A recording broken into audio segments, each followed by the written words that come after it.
here I am driving my next job, which we all know that's always fun. How are you guys doing? I will try to be attentive to the chat, but obviously gotta keep both hands on the wheel and eyes on the road. I'm most glorious and beloved Mace Valor. 2019 has been one hell of a year. It's been very good, I'm not gonna lie. Could have been better. You know, I always reassess and look back at previous things that have gone on, and I recalibrate for the future. I think every year is getting better and better and better. In comparison to the last, in one form or fashion. I think one of the hardest years for me was 2016 and 2017. Those were very difficult years for progression and personal growth in a lot of different avenues. Probably the hardest year for me in recent memory would be 2015. I had relationship difficulties, I had financial difficulties, like you name it, I had it. It was a very rough time, and looking back and seeing all the progress that I've made since then, it puts a smile on my face. But I still feel unfulfilled in certain avenues, and that's when I talk about the whole recalibration thing. When you look back and you kind of reassess, and some areas I've done better than others, and there's a wealth of room for improvement, and I have to acknowledge it and look at it head on.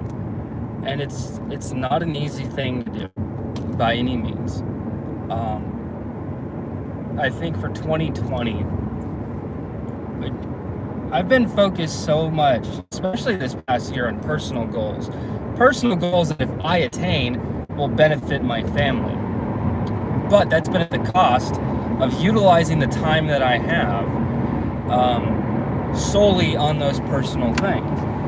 And it's true that these are all things that, in the grand scheme of life, they do benefit the family. It doesn't change the fact that I need to dedicate more time to family. So that's my goal for 2020, is spend more time with family. That doesn't mean I'm going to work any less. My workload is going to remain the same.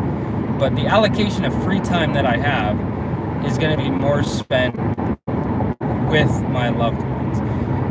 What does that mean, though? That doesn't mean that I'm going to stop making YouTube videos. In fact, it's going to be the exact opposite. I'm going to be increasing the videos and the content that I make.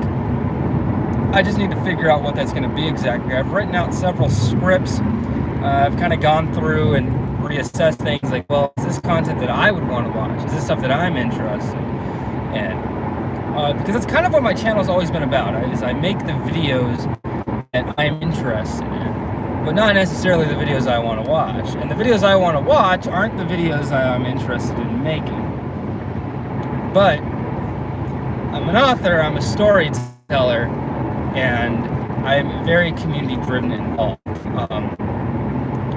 So, once again, gonna take some time, the holidays, not really working on anything creatively. I mean, like I said, writing a script is one thing, because you can jot down notes, put down ideas, formulate it out, and it doesn't take a tremendous amount of time. It's really going through and making things ironclad, and it's like, yeah, that's the one we're gonna use. That's where the real meat and potatoes comes in, along with the filming and editing. So I've kind of not done any of the heavy stuff, just the little things, but we'll figure it out. But what I really need to say to you guys is that I appreciate having you guys as an audience. I appreciate having you guys as a fan base, and I'm serious, man. I get it all the time. People hit me up on Instagram, especially, not so much Twitter, a couple times on Twitter, but especially Instagram. I get people that follow me. If I remember correctly, I'm pretty sure it's unprivate, whatever. But I'll get people that follow me, and if I look at their page and they're not someone, I don't want to use this term poorly, but I guess relevance. I mean, if they're not a predominant influencer, which is the vast majority of people that follow me, I assume it's oh, this is someone that found my YouTube videos. So I do know that a lot of people are finding me from videos that are so long ago. And it kind of reinforces like me trying to hone in on the direction of my channel, because yeah, I post videos and all this stuff, but my YouTube, my YouTube channel, it's not strictly designed to pull people in. It's not strictly designed to let's get as many eyes as we can and get as much money as we can. A lot of those videos that I have, especially in the last 2-3 years, they're strictly like educational on the gig economy and being a handyman and being, you know, self-made and successful, as well as, you know, pinpointing out like different things that we can do to kind of own our own success. And a lot of people will watch one video and then kind of be done with it, because, you know, I don't retroactively go back and link one video into another video, which I probably should do if I were to take this a lot more. As someone that watches video, you know, I'm pretty thorough in going back and forth in their catalog to kind of see, all right, well, he said this 2 years ago, well, what does he say now? Has there been any updates or anything different? Like, I'm the kind of guy that does that, and it's very helpful because those videos are appropriately linked. But me, personally, I don't do that because I don't put a tremendous time in YouTube. As far as content creation, I kind of just make these videos, throw them up, and then let whatever happens. Which, to be perfectly honest with you, I don't like it. It's not the envisionment that I've ever had for my channel. In fact, you know, ever since YouTube first came out, my goal was to make videos, and I was stopped relatively early on, let's say.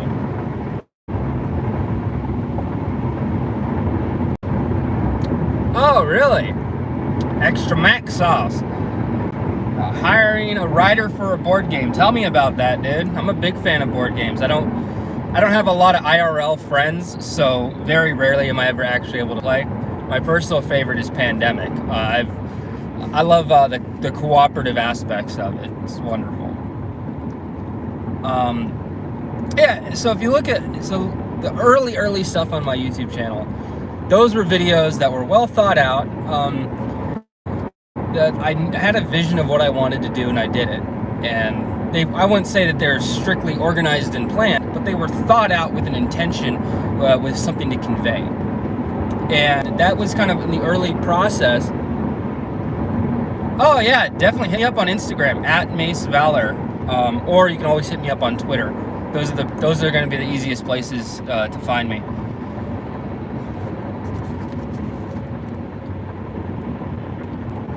Yeah, Pandemic's a shit, dude.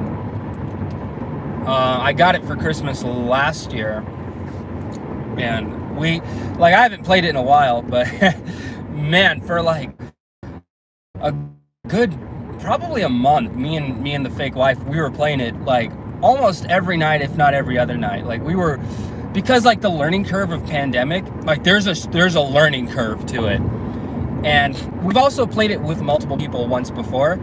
And even with multiple people, it doesn't get any easier. Actually, in fact, with multiple people, it actually gets harder, because by the time your turn comes around, things have already been amplified. Like, so I would say that the scale of the difficulty in that game is perfect. That's one of the things I like about Pandemic, that even when you add multiple people in that are fulfilling multiple roles, that's a large advantage for you. But because you have multiple people, the time in between your turn to come back around and the risk of an outbreak, that level goes up.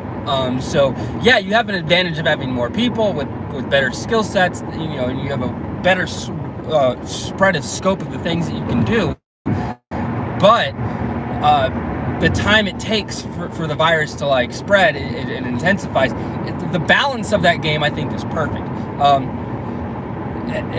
I love it. Anyway, sorry to get off on a tangent on that. And there's also an iOS. I think there might be an Android app for the game as well. I do have it, but I haven't played it. The digital version. I assume it's very, very much the same. I'm also a huge fan of Plague Inc. I've played hours and hours and hours of that. But that game the one thing about that game is it kind of falls into a mathematical formula. So there's like essentially an algorithm in Plague Inc. where a lot of those the games from those developers, a lot of those things are algorithm based, because there's a lot of math going on in the based upon the bonuses you have and how you implement different things into either your virus or in Rebel Inc. into how you handle the coming insurgency and whatnot. There's a lot of math in the background, and if you can kind of like pick up on like what your bonuses do and what the detriments do to you and how it factors into the algorithm, once you kind of like unlock that and you kind of figure it out, bam, it's super easy. Interestingly enough, on Plague Inc., this is recent, probably within the last month, is I've been playing on mega brutal difficulty. And the reason why I've done that is because I've grown a better understanding, not necessarily of the mathematics. That I personally haven't figured out. A lot of YouTube channels, like a lot of people that play that game have. But I understand like the native language of what the benefits and detriments do to you. And the way that I went from just playing on normal difficulty, struggling, going to mega brutal difficulty, able to win in maybe 1 or 2 games. Sometimes 1, but it's usually like an average of 2 or 3. The way that I've been able to make that transition is because I play the scenarios. Because when you're given context, and that's the thing about storytelling, is that when you're given clear context of something through a narrative, that kind of helps you better understand the calculations and the complications and the nuances of the actual gameplay itself. That's why, for me, storytelling is so critical when it comes to interactive media. For example, when you play The Witcher, it's one thing to go out and play this game in this vast open world, this, that, and the other, but having context for the things that you're doing, that the who, what, when, where, why, and how, having that narrative context, it makes it so much better to play the game. Like, for example, in The Witcher, I don't, like a lot of those games, I bypass tutorials, right? But by having that narrative of being specified like different things about the lore, and you listen to the characters talk about this, that, and the other, I don't have to read a wall of text to realize that, oh, if I use this item and craft it with this, I have this potion, it'll help me defend myself against this monster's one specific attack, or hey, I'm fighting against monsters, I use my silver blade as opposed to this one, because these are all things that are told through story. They're using narrative. You can tutorialize a game to where you're not holding someone's hand. That's the thing about a lot of Japanese RPGs that I can't stand, is that they have these long, complicated processes. Like Last Remnant, it's an amazing game. I love it. The story's interesting, the world, the characters not so much, but the world, the setting, a lot of this high fantasy stuff. Very entertaining, very involved, but all the tutorialization of the game, and it's all due to the gameplay style of that particular game. There's you'll go hours into the game and still have tutorial prompts, because it's good that there's a lot of depth. It's very good. Prime example of something that does it right is I'm a big fan of the Fire Emblem series. But the Fire Emblem series essentially is like Pokemon, where it runs off of a rock, paper, scissors system. And that is very easily digestible. It's very easy to take in and understand. So you can pick up Fire Emblem and kind of figure it out on your own. And that's not so much without, that's kind of linking back to just gameplay as a core, where that's an example of you don't necessarily need narrative to do something that's as simple as that. It's kind of like Pokemon. Like Pokemon, you don't really need a narrative or tutorial to understand the gameplay mechanics. It's very well, I think it's mainly just because it's established for so long. Maybe for someone that's brand new. I'm getting off on a tangent. I'm so sorry, guys. Merry Christmas. What up? Are you gonna visit a client or on your way home? I'm going to a client. I like Mastermind. Haven't heard of that. Okay, so I'm caught up. Merry Christmas. Yes, coming up. HVC vlogger, man, you've been killing it. I love it. It's very good that you got you're pushing as hard as, like, you work. I know HVAC, and those guys work some crazy hours, especially if you're with a company that has a nice Rolodex of clients. Even in this time of year when it's considered the slow season, you can still stay very lucrative, especially if you branch out. Prime example is if you're an HVAC company and you strictly do residential, you're limiting yourself so much. But if you also do things like commercial applications don't matter. They still need service, more so than most residential units in the wintertime. But a big one is on the nose of commercial in the HVAC industry would be refrigeration applications. And what I mean by that is we're talking about chillers, we're talking about walk-in reefers, we're talking about those Connex reefers. Like there's a lot of refrigerant applications where it's enclosed space refrigeration, in terms of like food preservation and stuff like that. Same thing with a lot of like KFC, for example, like the refrigerant systems on their ice makers, you know, for their soda machines and stuff like that. Like these are all things that if you work with a company that branches out and offers to be able to do these extra things, you will definitely stay busy. So that's why, like, my advice for people wanting to go HVAC, stay away from residential, just because in my experience, a lot of residential, it does focus more so on sales than actually techs. They need good techs, but they need good techs that know how to sell. That's kind of like the play with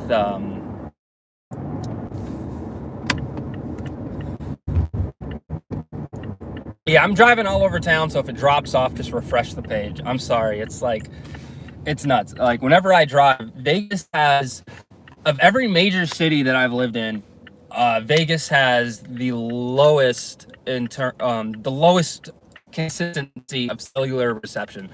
When I was in Seattle, man, it didn't matter where I was in King County, I almost universally got good signal. Like even my mom, she lives off in the boonies, off in Ravensdale, like off in the woods, like at the hill of a mountain.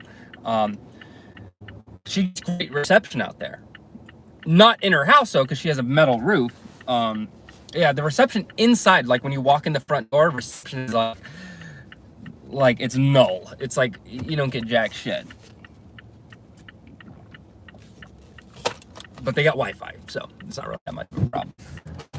Making phone calls inside my mom's house is very difficult. Very difficult.